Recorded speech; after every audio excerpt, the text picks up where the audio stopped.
We'll then transition to something a little more technical known as exceptions. Unfortunately, a lot can go wrong when you're writing code. Some of it your fault, some of it perhaps someone else's fault, but you can write code defensively, so to speak, and actually catch those kinds of exceptions, those errors, and handle them properly so that the users you're writing code for don't actually see the same.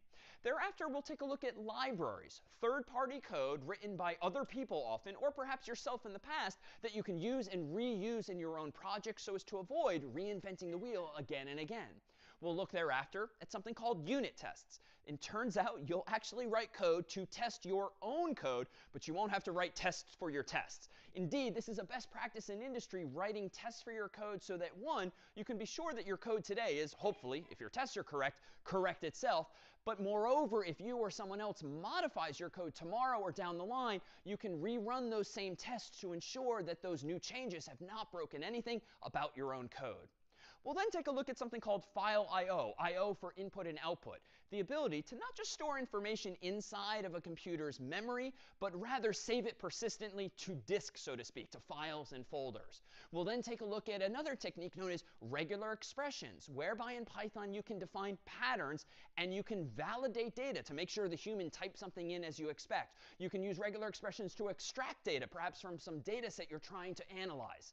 We'll then take a look ultimately at object-oriented programming, a paradigm, a way of writing code whereby you can represent in code real-world entities. And this is in addition to other paradigms of programming that we'll also explore, among them procedural programming, where you write lots of those functions, procedures really, top to bottom to solve problems step by step, and even something known as functional programming as well. And then at the very end of the course, we equip you with all the more tools for your toolkit. And additional building blocks, additional vocabulary via which after this same course you can go off on your own and either take other courses or solve projects of your own using all of these mechanisms. Now this course itself assumes no prior programming background, so you don't have to have written a single line of code in Python or any language yet. But this is also a course that you can take before, during, or even after CS50 itself if you'd like to get all the more versed with Python. Just a minute. I'll check the stream on my phone. If it is working properly, then we'll continue.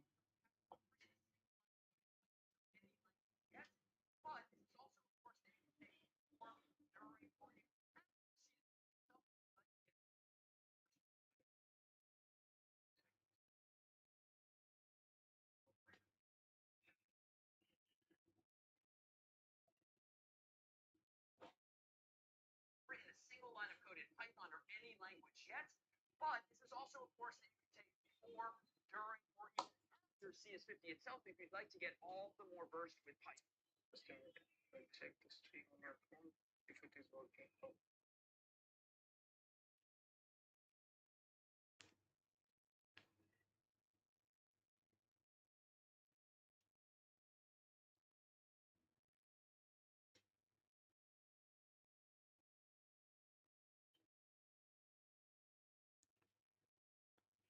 Okay, so it's working properly. So I'll be watching your chats or something. Yeah, I know no one is watching at the moment, but eventually someone will watch and will be able to chat. Yeah, so I'll be watching it from the side. So we'll continue watching and we'll try to increase the voice. I think my voice is a little less, so I think we'll increase the voice a little bit. Okay, if it is less now, I don't think so. No one will tell, so I'll have to change it myself. Okay, no worries. We'll start learning from here. Python. Each week, via the course's lectures, will we introduce you to any number of concepts that we'll then drill down more deeply into in the form of problem sets each week. That is, programming projects that will enable you to apply some of those lessons learned to problems of your very own. And by the end of the course, you'll have solved so many problems that ideally are representative of problems you'll eventually encounter in the real world, whether you aspire to solve code in the technical world or perhaps in the arts, the humanities, the social sciences, the natural sciences, or beyond. You'll have ultimately the vocabulary and the technical skills via which to approach the same. This then is CS50, and this is CS50's Introduction to Programming with Python.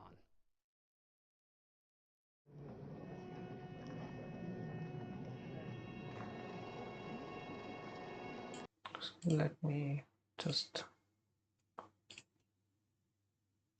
make a Word file, so we'll be able to take notes from there. I'll try to make it here, and I'll folderize it afterwards. So I'll keep it this side alongside this, so I'll be able to watch and take notes.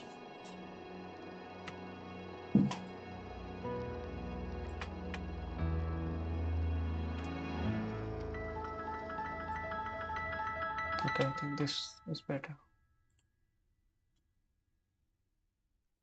All right, this is CS50's Introduction to Programming with Python. My name is David Malan, and this is our week on functions and variables. But odds are many of you, most of you, have never actually programmed before, so let's start by doing just that. Let me go ahead here and open up my computer, and on it a program called Visual Studio Code, or VS Code, which is just a very popular program nowadays for actually writing code. Now, you don't have to write code using this particular tool. In fact, all we need at the end of the day is a so-called text editor, a program for writing text.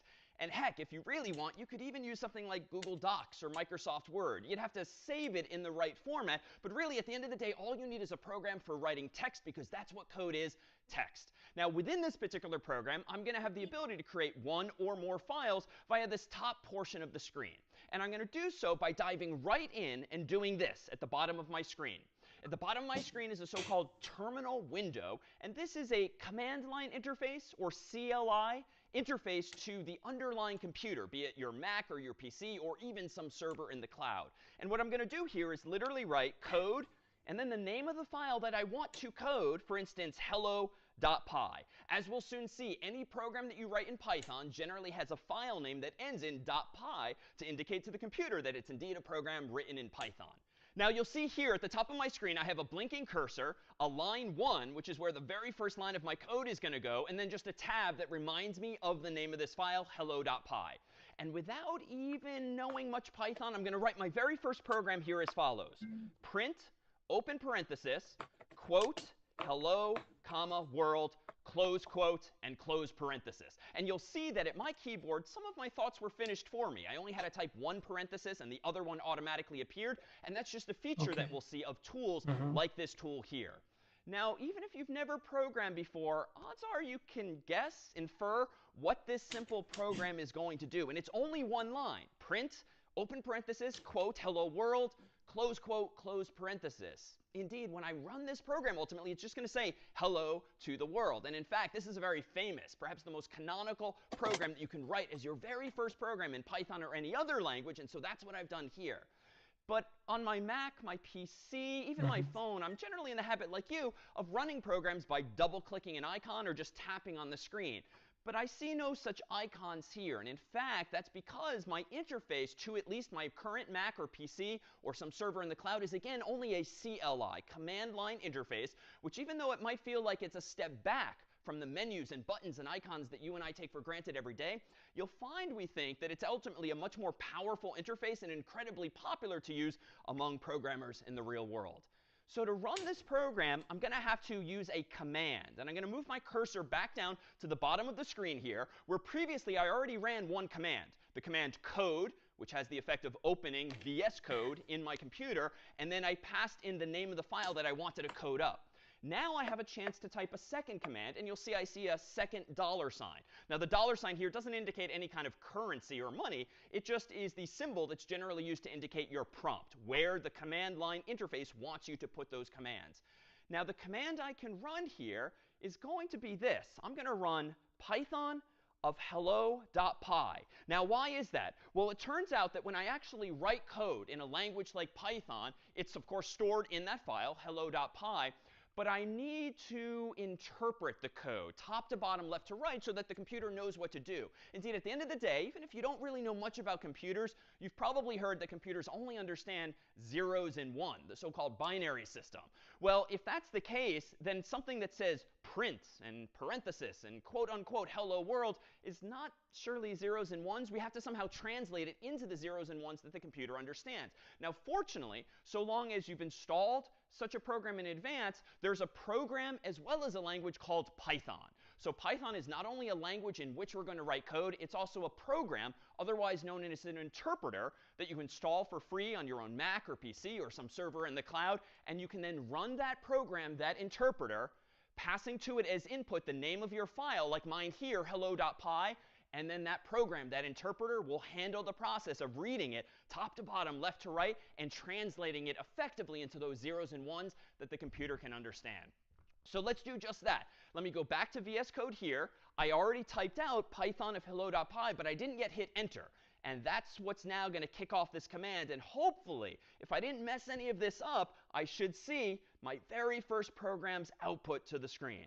And voila, hello world. So if you too have typed exactly that same code and have executed exactly that same command, you will have written your very first program, in this case, in Python. Well, now let's take a step back and consider what is it that we actually just did, and what is it we're looking here on the screen. Well, first and foremost, in most any programming language, you tend to have access to what are called functions. A function is like an action or a verb that lets you do something in the program. And generally speaking, any language comes with some predetermined set of functions, some very basic actions or verbs that the computer will already know how to do for you, that the language really will know how to do for you. And you, the programmer, the human, can use those functions at will to get the computer to do those things. Now, the program in question here, hello.py, is using one function. And you can perhaps guess what it is. That function is, of course, going to be this function print.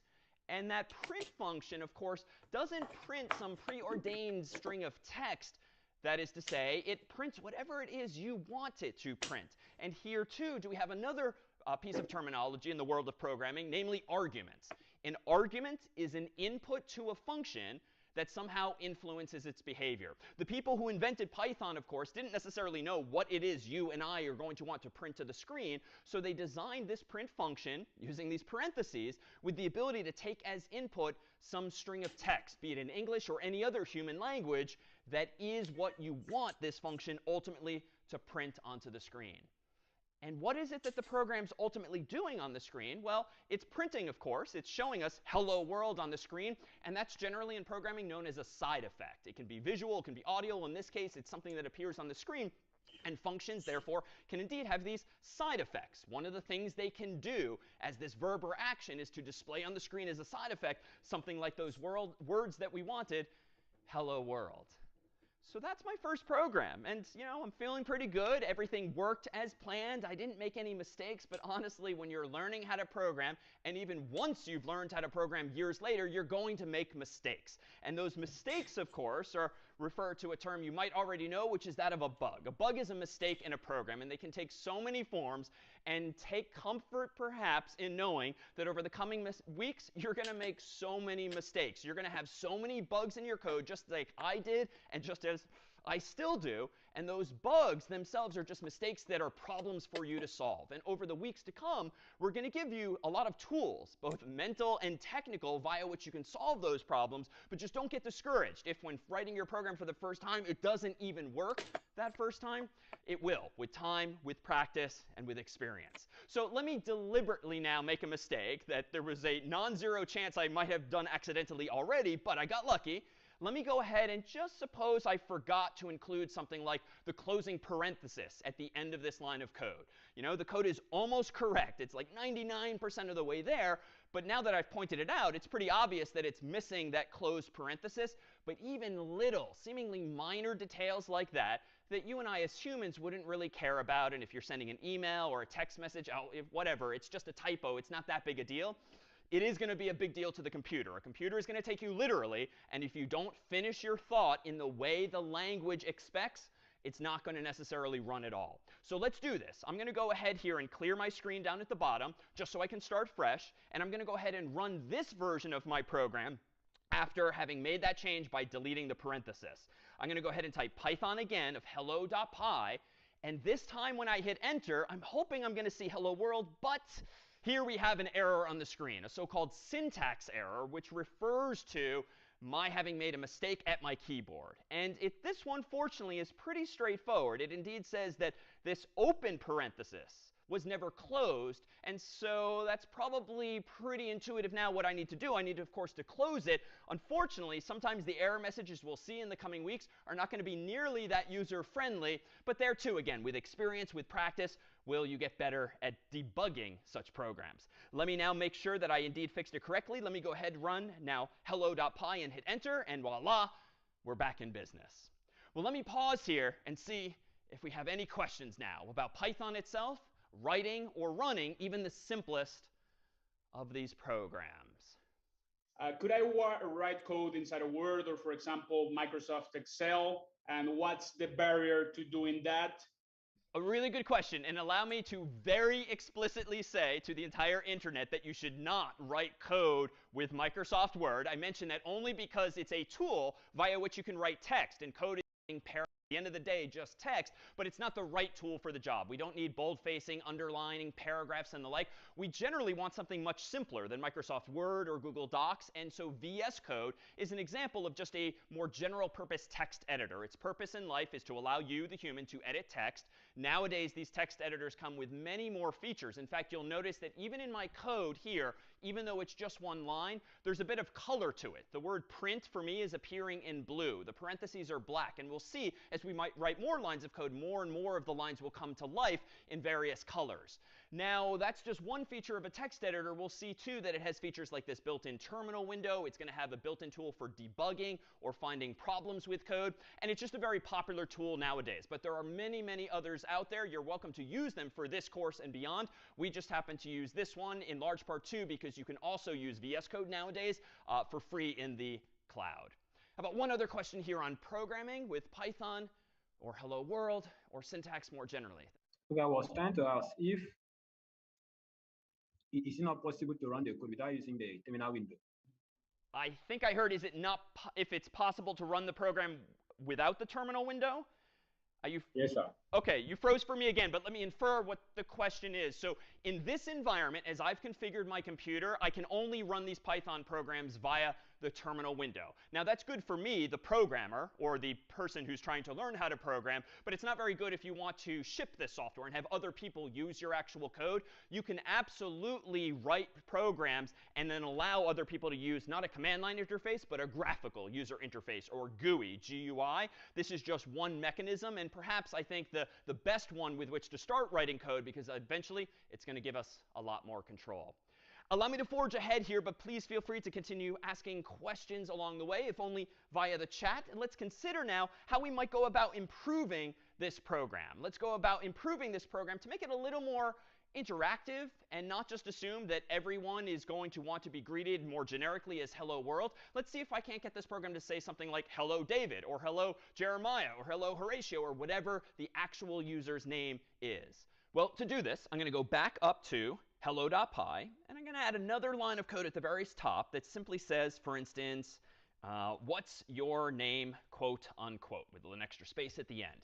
So I'm printing to the user, asking them a question for some input. But now I need another function to actually get input from the user. And perfectly enough, Python comes with a function named input. So here I'm going to go ahead and call a function input, open paren, close paren. And that's going to prompt the user with just a blinking cursor waiting for them to type something in. Now, it turns out if I read the documentation for the input function, it actually takes an argument itself. I don't need to use print separately and then prompt the user for input. So I can actually simplify this code before we even use it. I'm going to go ahead here and take that same string from print, put it as an argument to the input function, and get rid of the print altogether. And in fact, that print would have added a new line anyway. So now I've just got a prompt where the user's cursor is going to end up blinking at the end of the line, asking them, what's your name? In my terminal window, I'm going to run Python of hello.py, enter. OK, we're making progress. It seems that this new function input is indeed prompting me, the human, for input. So I'm going to type in my name, David, and hit enter. Unfortunately, it doesn't really do anything with my name. It just outputs it immediately. All right, well, I could fix this, right? I could go up to line 2, and I could change world to David. And then back in my terminal window here, I can do Python of hello.py, enter. What's your name? David, enter. And there we go. All right, now I'm up and running. Now my program is working as intended. Of course, this isn't really working as intended here. Let me go ahead and try pretending to be my colleague Carter here. Well, Carter's name is this. I'm going to go ahead and hit enter, and I'll see, of course, hello, Carter. Well, obviously not, because I've hard-coded, so to speak. I've written literally my name inside of the string. So we need some way now of actually getting back what the user's input is and doing something with it ultimately. And for this, we're going to leverage another feature of programming, specifically a feature of some functions, which is that they can have return values as well. If you think of input as being, again, this action, this verb, you can actually personify it as maybe a person, like a friend of yours that you've asked a question of. And you've asked your friend to go get input from someone else. Go ask that person their name. And if your friend comes back knowing that person's name, well, wouldn't it be nice if they handed that name back to you? That's kind of what we need metaphorically the function to do, is get the user's input and then hand it back to me so that I, the programmer, can do something with it. But if it's going to be handed back to me, I kind of want to put it somewhere so that I can then print it back on the screen. I need to do the equivalent of take out like a piece of paper or a Post-it note, write down on this piece of paper what it is the human has said so that I can then feed it into as input that print function. And to do that, we're going to need one more feature of programming, namely variables. And odds are most everyone's familiar with variables from math class way back when, x and y and z and the like. Well, programming has that same capability, this ability to create a variable, in this case in the computer's memory, not just on a piece of paper, and that variable can store a value. A number, some text, even an image or video or more. A variable is just a container for some variable. A variable is just a container for some value inside of a computer or inside of your own program. So how do I go about expressing myself in this way? Well, I think what I'm going to do is introduce a variable that's a little more interestingly named than x or y. I could just say this, x equals input. But I'm going to use a better name than a typical mathematical variable here. And I'm going to literally call my variable name. Why? Well, in programming, because I have a whole keyboard in front of me, I can use more descriptive terms to describe what it is I'm writing. And now, though, there's an opportunity to consider a specific piece of syntax. We've seen parentheses. We've seen quotes, all of which are necessary when passing inputs to a function. But this equal sign here that's in between input on the right and name on the left is actually important. And it's technically not an equal sign per se. It doesn't mean equality as much as it means assignment. So in Python and many programming languages, a single equal sign is the assignment operator. And what that means specifically is that you want to assign from right to left whatever the user's input is. So the equal sign copies from the right to the left whatever the return value of the function on the right is. So again, the input function clearly gets input from the user. That's why I was able to type my name or Carter's. But it also sort of behind the scenes hands that value, that return value, back to me, the programmer. And if I use an equal sign and a variable, no matter what I call it, I can store that input in that variable so as to reuse it later. So now sitting in the computer's memory somewhere is a container containing David, quote unquote, or Carter, quote unquote, or whatever the human has typed in. But here it's easy to make a mistake. Suppose I decide to try to print that name. And so I kind of, on a hunch, type in this, hello, comma, name, just kind of plugging in the name of the variable. Well, let me go ahead here and run Python of hello.py and hit enter. That's going to prompt me for my name. And let me type in my name, D-A-V-I-D, but I haven't hit enter yet. And perhaps via the chat, what's going to happen here when I now hit enter? I'm hoping it says, hello, David. I'd be OK if it says hello, world. But I don't want it to say what it's actually going to say. And yep, what we're seeing in the chat is, well, it's probably going to say literally hello, comma, name. So that's not quite right. So we need another way of printing out the value inside of that variable rather than just this word name. Well, let me try this in a couple of different ways. Let me try this as follows. Let me go ahead and maybe undo this, because I've gotten pretty good already at saying hello. So let's draw that line in the sand and just say, all right, let's at least get hello, comma, out the door. Let's now print name. And just on a hunch, I'm going to try this. I'm going to use print again, because you can use these functions as many times as you need. And I'm going to pass to the name, to the print function, the variable called name. But notice, I'm being a little clever now. I'm not putting it in double quotes, because we've seen already that double quotes means literally print out N-A-M-E. I'm getting rid of the quotes this time in hopes that now by passing the variable called name to the function called print, it will in fact go about printing the contents of that variable, that is, its so-called value. All right, let's go ahead and do this here. Python of hello.py, enter. What's your name? David. And now, crossing my fingers still, I see hello, comma, David. All right, so it's not the best program. I'm kind of cutting some corners here, so to speak. I'm saying hello, David, on two separate lines. So it's not as elegant, it's not as pretty, it's not as grammatically appropriate in English as just saying it all in one breath on one line, but at least I've solved the problem. Just not very well yet. But let me take a step back now and perhaps introduce a couple of other concepts with which we should be familiar, which is as our programs get longer and they're no longer just one line or two or even three, eventually our programs are going to become dozens of lines, maybe even hundreds of lines long. Let's set the stage for success moving forward. It turns out that Python and a lot of programming languages also support something called comments. Comments are notes to yourself in your code. And you include comments by way of a special symbol. In Python, it's going to be the hash symbol, typically. And that allows you to write the equivalent of a note to yourself, but in a way that's not going to break your code. The computer actually ignores your comments. It's just there for you. It's just there for your teacher. It's just there for your colleague with whom you're sharing ultimately that code. So if I go back to VS Code here, and I just want to add some comments to this program to explain to my teacher, to myself, to my colleagues what this program is doing, well, let's go ahead and do that. I'm going to go at the very top of my program. And on line 1 now, I'm going to move that original line of code down a bit. I'm going to add a hash. And I'm going to say something like this, ask user for their name. Now, I don't have to use that language. I don't have to use that text. I could use any human language whatsoever. It doesn't have to be English.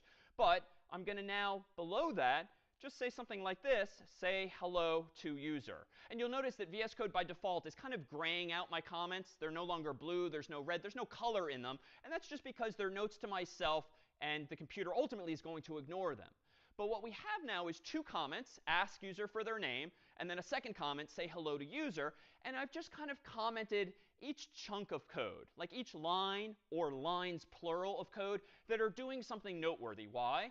Well, tomorrow morning when I wake up, having slept for quite some time, forgotten what it is I did the previous day, it's convenient with comments to just see in English or your own human language what it is this program is doing, so that you don't have to read the code itself. And better yet, if there's maybe a mistake down the road, you can read what your intention was, and then you can look at the code and figure out if your code's now doing what you intended. So this isn't really necessary for a program this small. It's pretty obvious with just 1 or 2 or 3 lines what the program's doing. It's just as fast to read the code than the comments.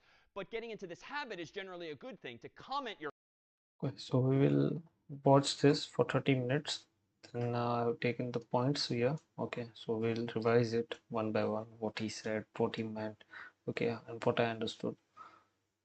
Like that, and we'll try to download this today if possible, or I'll download it tomorrow and come with it downloaded in my PC, the Visual Basic Code application, so we can also code with him, or download it today itself. I don't think so. Tomorrow. Okay, so let's see it till 30 minutes, then we'll extend this a little bit. Today is already 33 minutes, I think. So we'll extend it a little bit, and we'll try to download the Visual Basic Code and perform this a little basic function that he performed, so we don't miss it afterwards. Okay, so let's watch 30 minutes. I think after 30 minutes, or when he finishes there's a basic code and he moves to the different topic, then we'll switch off. We don't want to miss it from the between. Your code every one or few lines, so as to remind yourself and others what it is your intent and your code is doing. What's nice about comments too is this. Comments can also serve to be sort of a to-do list for yourself. There's this notion in programming of pseudocode. Pseudocode isn't a formal thing. It's not one specific language. It's just using English or your own human language to express your thoughts succinctly, methodically, algorithmically, so to speak. But pseudocode, therefore, because it's not Python and it's not necessarily English, it just kind of allows you to outline your program even in advance. So for instance, if I wasn't sure today how I wanted to go about writing this program, but I did know what I want to do, I could have started today by just writing this in hello.py. No code. I could have written just a couple of comments to myself. Step 1, ask user for their name. Step 2, say hello to user. Then, once I've outlined my program in pseudocode, then I can go in there and say, all right, how do I ask the user for their name? Well, I can do input, quote unquote, what's your name, question mark. And then on the left here, I can maybe put a variable and assign it to that. OK, how do I say hello to the user? Well, I know I can use print to say things on the screen. Let me say hello, comma. And let me now print the person's name. So again, pseudocode is a nice way of structuring your to-do list, especially if you have no idea how to write the code, because it breaks a bigger program down into small, bite-sized tasks. All right, let me pause here to see if there are now any questions on comments, pseudocode, return values, or variables. Any questions we can clear up here? Yeah, my question is, does the function input work for any type of information or only for words?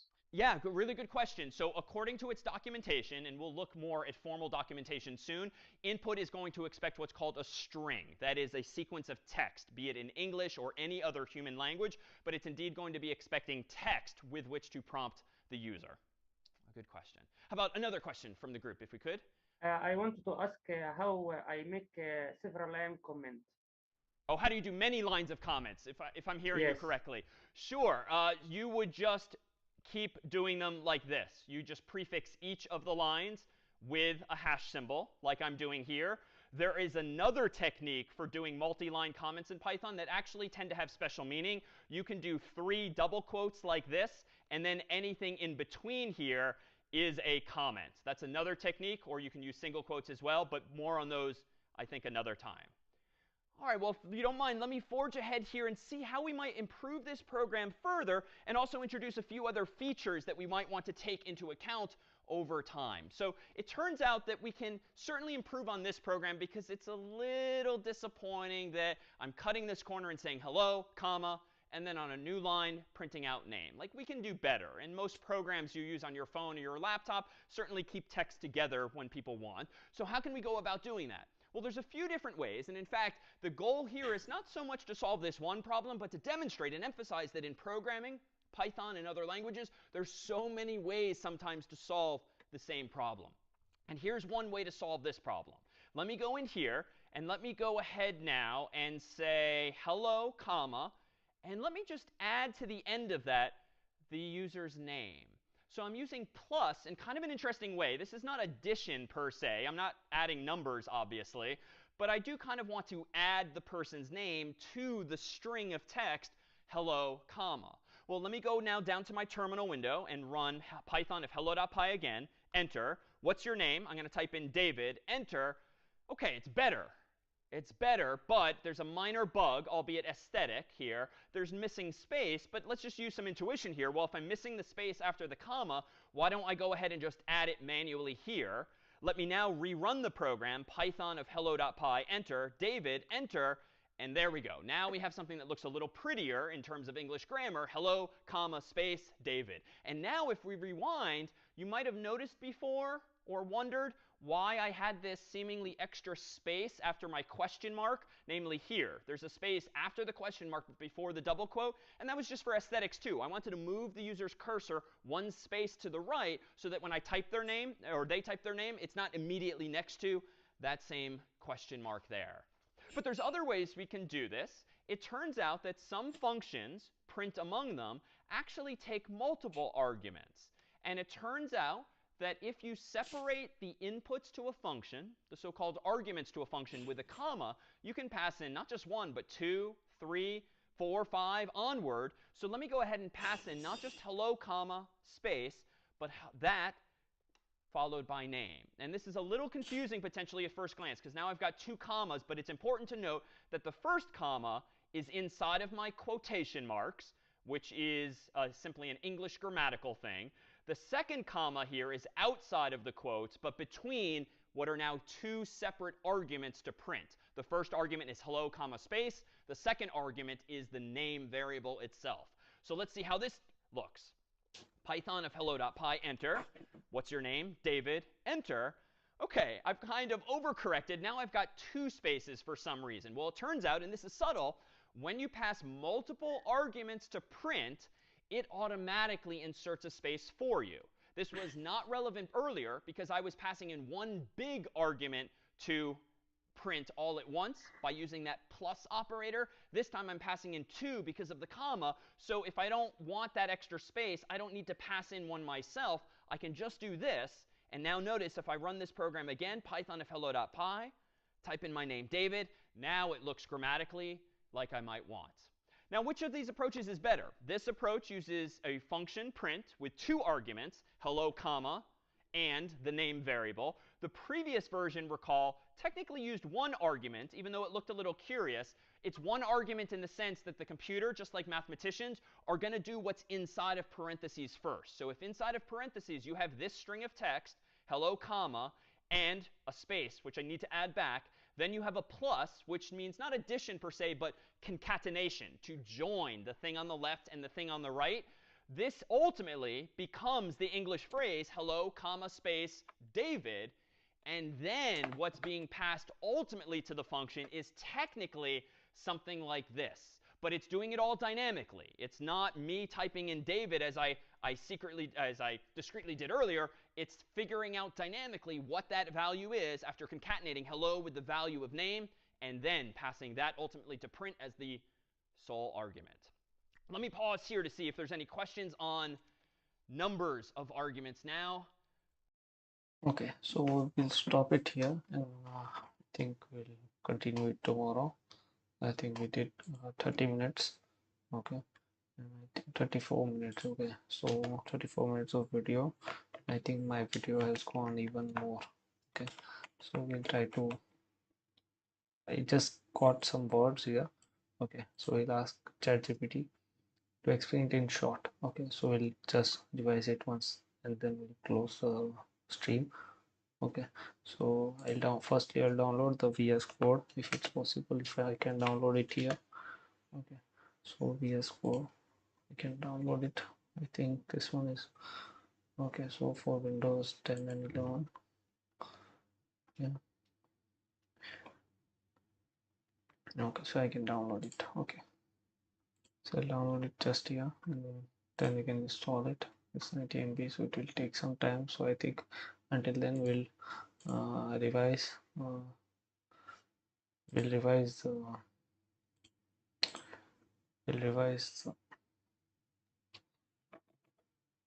points. Yes, so we'll ask ChatGPT.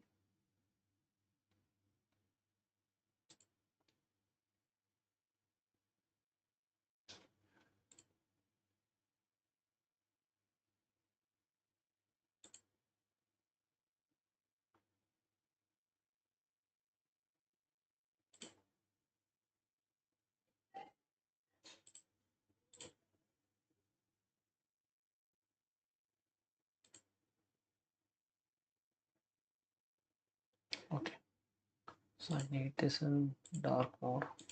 System mode, I need this in dark mode. So I'll ask this, okay, to explain the function. Okay, so basically functions.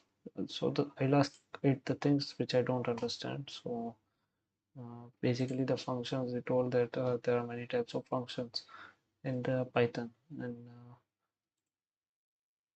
for example, one is a print function, then is input function. There are different types of functions. So it talked about that. So it does something. So print does print the name of this one. Then arguments, it told that these are the arguments, like what we give inside the prints, the hello, the string type, and the name type, and everything. So that was it. And the side effects, he told that it's not like literal side effects, that is something bad, but he told that it's like when you write the code and it gives some results or solutions or the effects which is caused by writing this code. Okay, so in that way he meant side effects.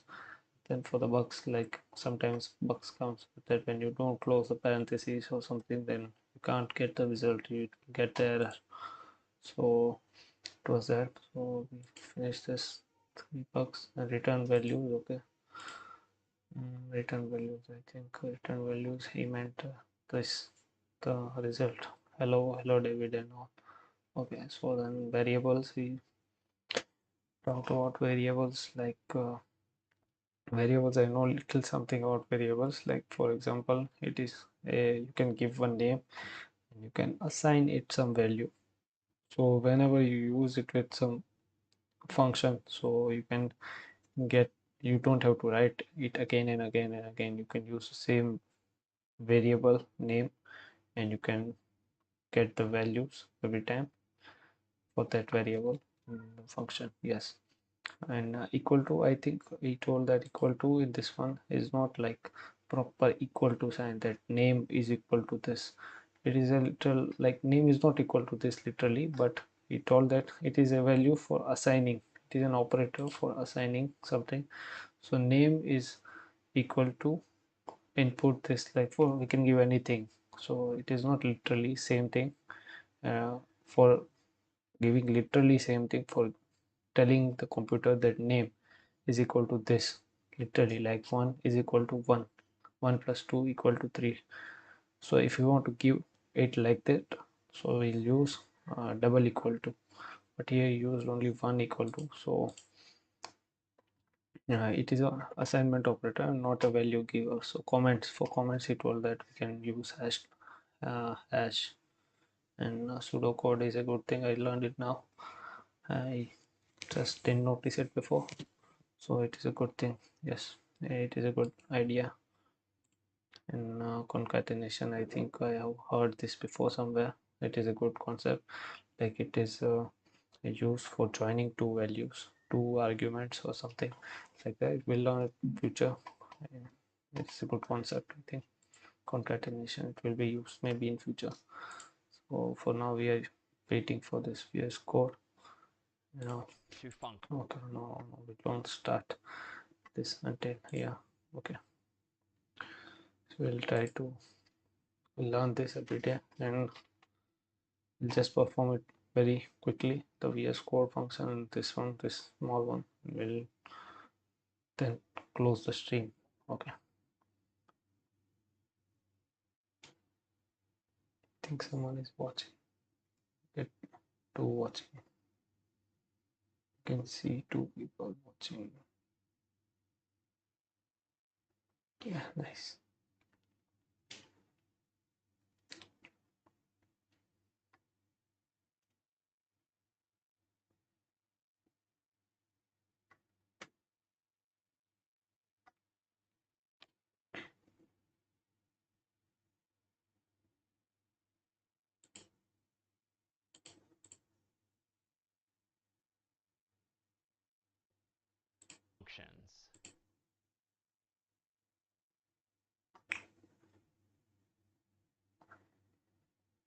Also wanted to watch this video, but after we finish this one, we'll continue watching this. I receive any, we'll read some comments if I think it is a time pass until we can download this.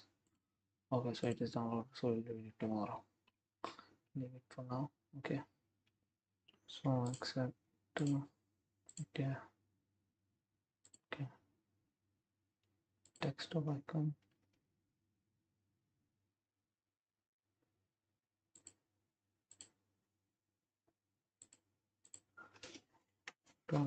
I'm using this for first time. I'm installing this for the first time.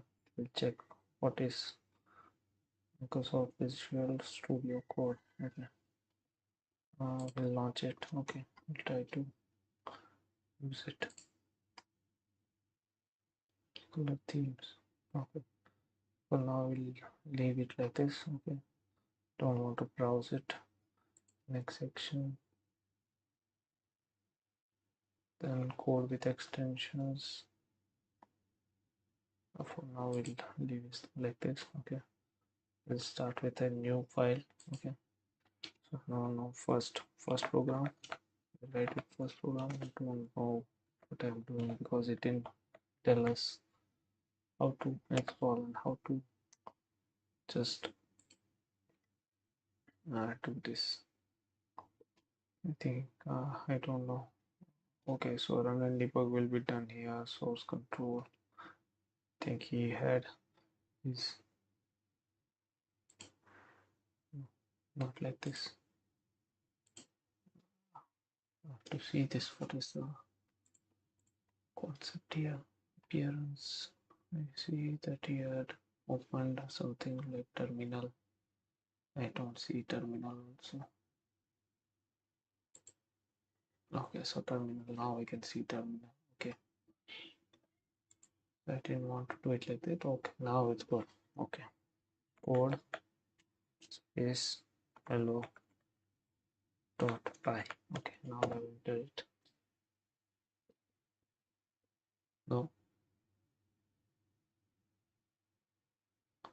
What did it do over there? Let's start. I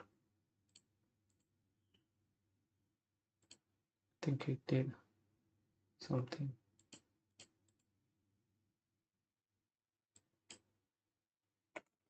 I have to check. Just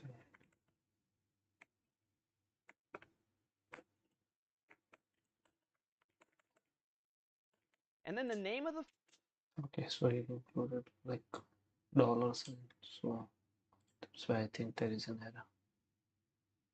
$sign core hello dot py. $sign core hello dot py. No, don't think this will work like this. I have to see what he had done. So for now I'll open this like this only. No, I had created a file, so I'll open that only first program. Okay. Yes, open. Okay, so for now we'll just do it like this. Okay, so we wanted to print hello world. Okay.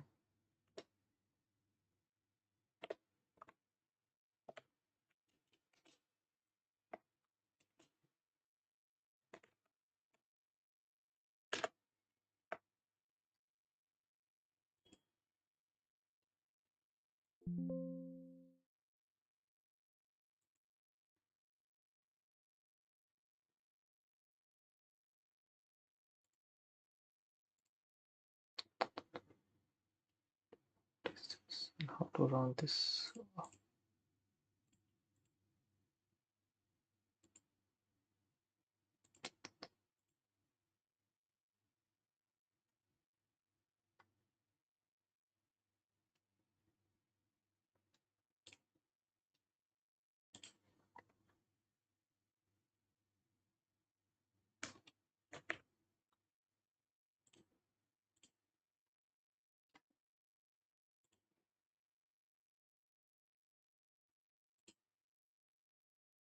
Yeah, why did I save it as plain text? To save it as py.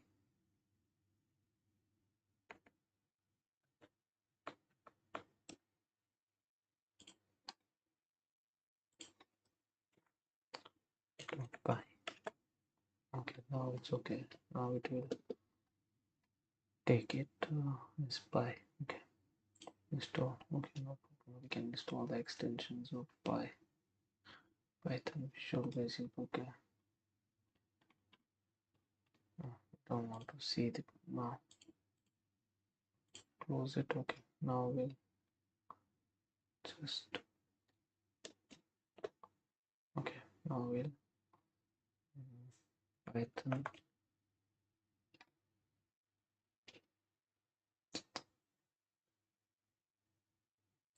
done. Okay. Don't save. Okay. Now we'll open. Cool. We'll go here. Just delete this. Then terminal. New terminal. Okay.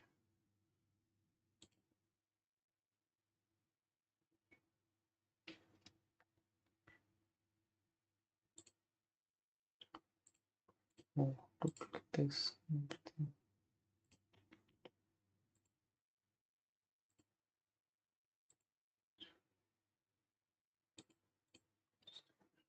Go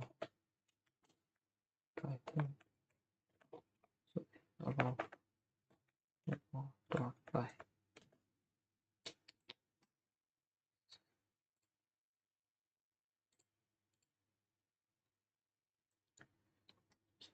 to take. Okay, so for today, I think we'll leave this here. I'll figure it out tomorrow and then we'll continue with it. So thank you for joining it. Okay, I'll close window, stop streaming. Okay, we'll see you tomorrow. Thank you so much. I know no one has joined.